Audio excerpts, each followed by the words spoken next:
I'm going to show you how to edit a VICA42 input file to be compatible with the enhanced version of VICA42. This is a file that we have been working with. Where is it? What order are they in? Let's put them in alphabetical order. Here we go. This is for the DOS style version, VICA42i.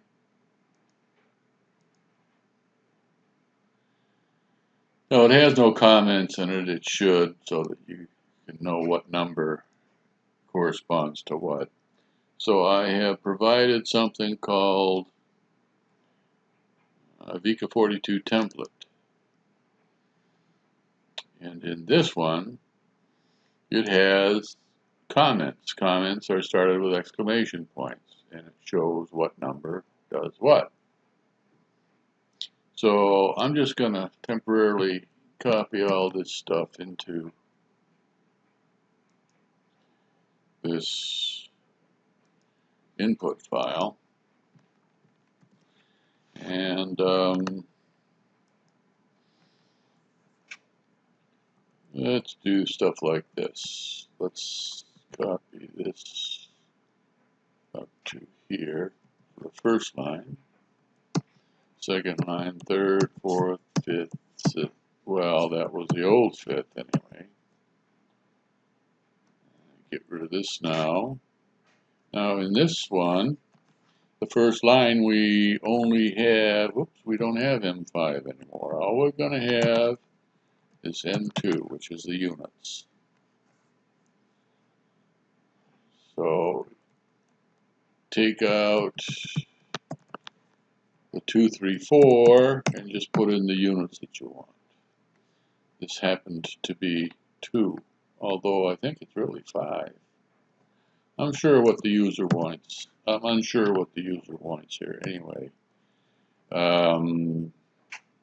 No column counting, of course, with this new stuff.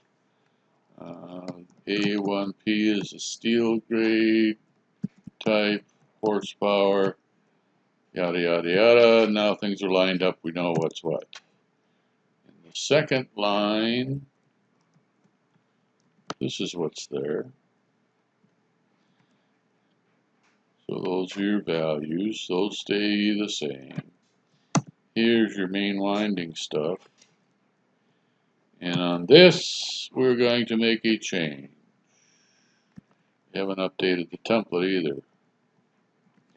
But we're going to have C5, C6 all the time. There's not going to be any more switch to use 4 coils instead of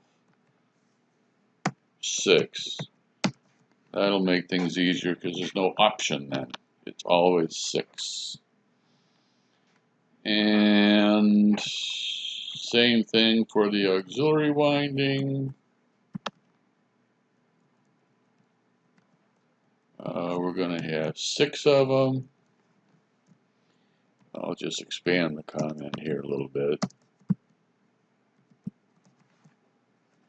And even though we're putting in zeros, it does overall make things simpler not to have the choice to make.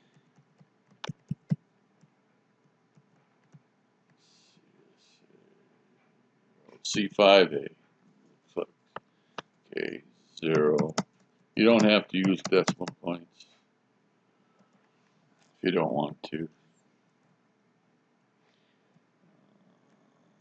Those are the wire sizes. Okay, now here's the, see, we're taking care of these.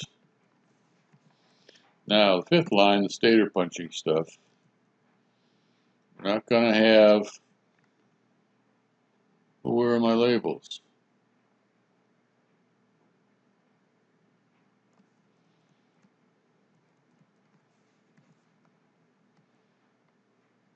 Here's what's going to be in the stator punching line.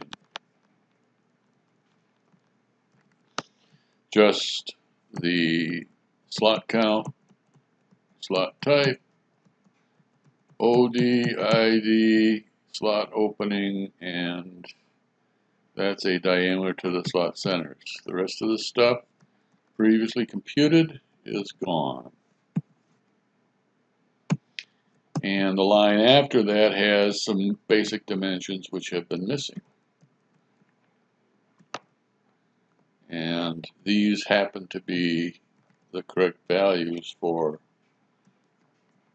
the A1S, A2S widths.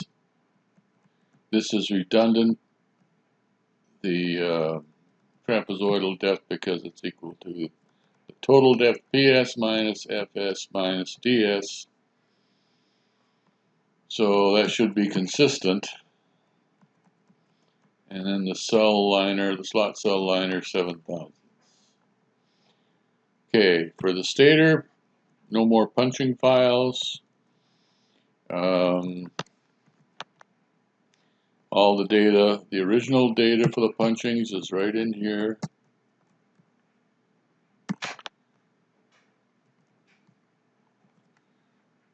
Blank lines, of course, are okay. Here's 16 slots, rotor type slot 14, outer diameter of the rotor, inner diameter, slot width at the opening. There is no opening for this type. Inner diameter of the ring.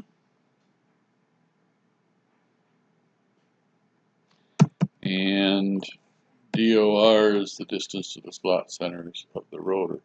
All this other stuff, which was previously computed, it's gone. Are those the right numbers? I think the inner diameter should be, and outer diameter should be that. Yeah. Now when these are imported, we'll get the right sketch in the enhanced workbook. A 1R, whoops, what a 1R. Oh, for the rotor, we also need those dimensions for the sketch. So that defines the slot, and of course the punching calculations will be done from this basic data instead of read from a file. No more punching files. And if you have two secondary windings, two auxiliary windings, you'll have to put data in for this one. But the only things that are not commented out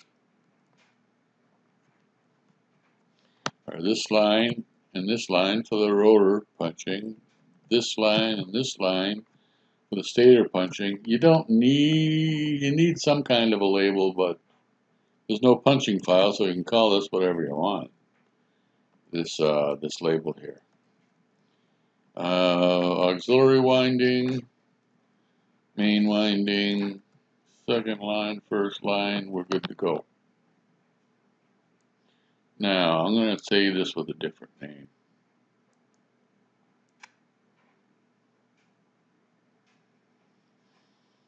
Call it,